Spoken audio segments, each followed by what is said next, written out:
Halo, jumpa lagi bersama saya dalam studi Al-Quran. Studi kita kali ini membahas surah Yunus ayat 68.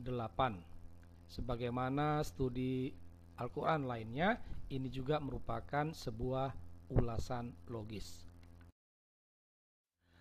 Sebelum menelaah surah Yunus, terlebih dahulu kita akan membacakan kutipan wahyu tersebut.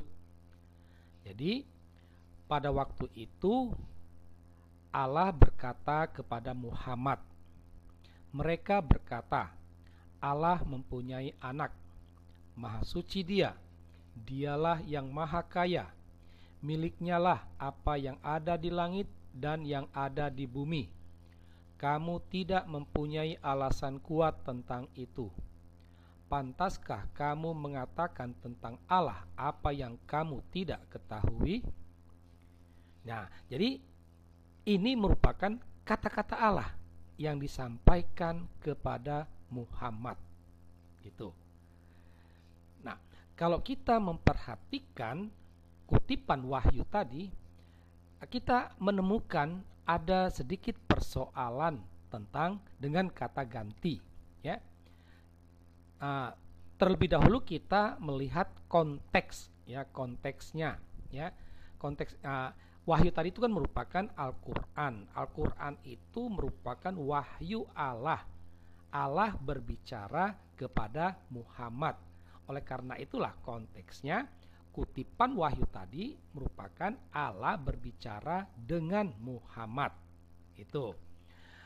Allah menanggapi pernyataan orang lain. Jadi diawali dengan pernyataan orang lain.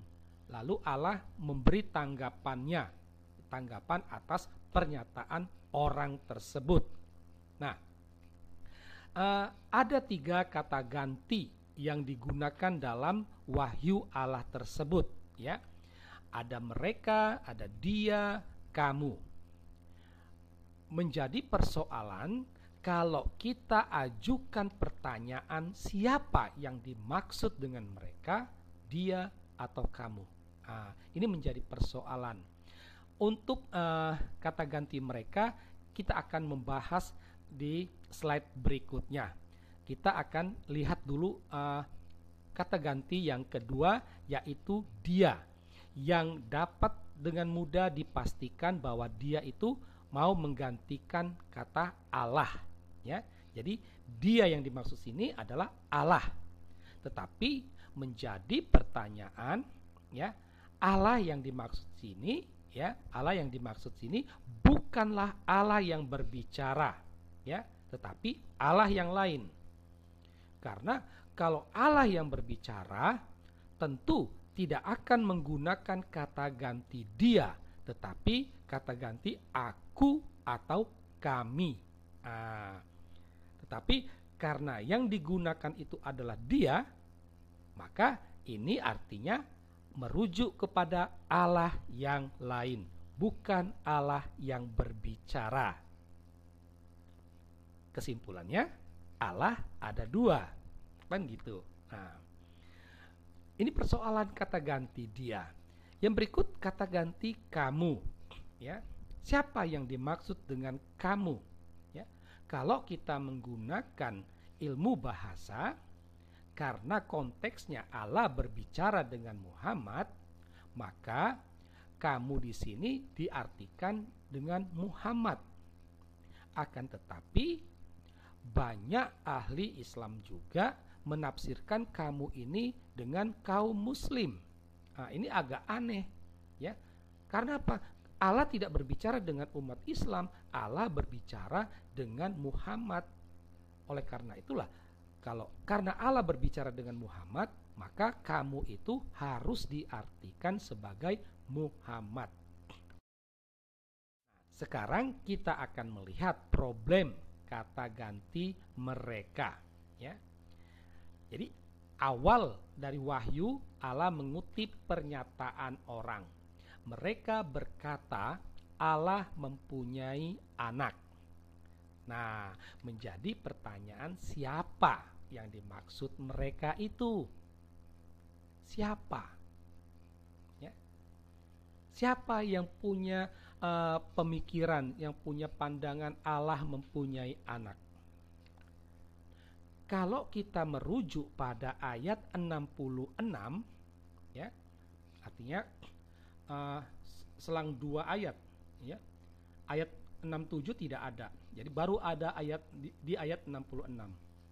Nah, dalam ayat 66 kata mereka itu dapat dipahami sebagai orang yang menyeru sekutu-sekutu selain Allah.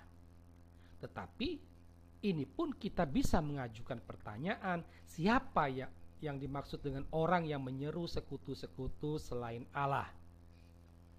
Tentu jawabannya tidak jelas. Nah, padahal Al-Quran itu adalah kitab yang jelas. Tapi di sini tidak jelas siapa yang dimaksud orang yang menyeru sekutu-sekutu selain Allah. Ya. Apakah orang Arab pagan? Apakah orang Yahudi? Apakah orang Hindu? Apakah orang Nasrani? Tidak jelas. Kenapa Allah tidak memberitahu langsung? Itu. Tetapi kalau kita membaca Al-Quran dan terjemahannya Departemen Agama RI, kata mereka itu diartikan atau ditafsir dengan orang Yahudi dan Nasrani. Nah, sehingga bisa dikatakan bahwa orang Yahudi dan Nasrani berkata Allah mempunyai anak.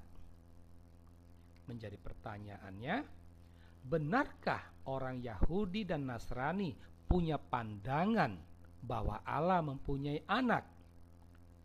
Dapat dipastikan bahwa tidak benar. Inilah yang akan menjadi persoalan wahyu Allah. Nah, kita sudah tahu pasti bahwa orang Yahudi dan juga orang Nasrani tidak punya pandangan, tidak punya pemikiran bahwa Allah mempunyai anak. Ya, tapi kenapa Allah bisa berkata demikian? Nah, inilah menjadi persoalannya.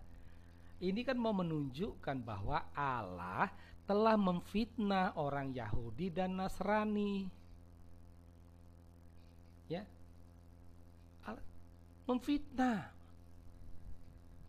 karena tidak benar. Orang Yahudi tidak punya pemikiran seperti itu. Jadi ini fitnah, ya.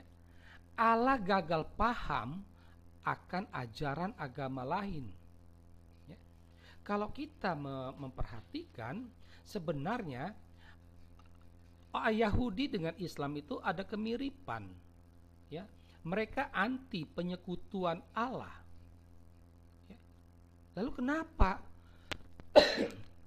dikatakan orang Yahudi berkata Allah mempunyai anak?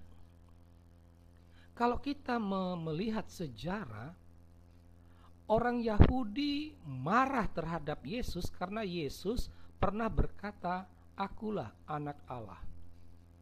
Dan salah satu alasan Yesus disalibkan oleh orang Yahudi karena pernyataan itu.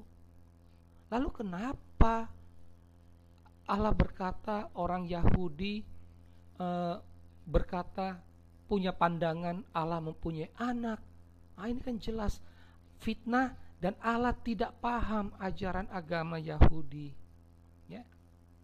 Dalam agama Nasrani memang Yesus adalah anak Allah, tetapi tidak dalam arti biologis. Yesus adalah anak Allah itu hanya gelar, tidak dalam arti biologis. Nah, disinilah tampak jelas Allah tidak paham ajaran agama lain. Dia sudah salah paham lalu menyatakan bahwa itu sebagai kebenaran dari agama lain. Nah, ini kan jelas fitnah yang sangat kejam. Masa Allah punya perilaku seperti ini, ya? Jadi dapat dipastikan tidak benar orang Yahudi dan Nasrani punya paham Allah mempunyai anak. Jadi kalau wahyu Allah punya pemikiran seperti itu, dapat dipastikan Allah tidak paham ajaran agama lain. Ya. Allah salah, tetapi dia menganggap itu benar dan meletakkan itu sebagai kebenaran pada agama lain. Ini benar-benar sangat tidak etis. Fitnah yang dilakukan oleh Allah yang katanya maha suci, maha mulia.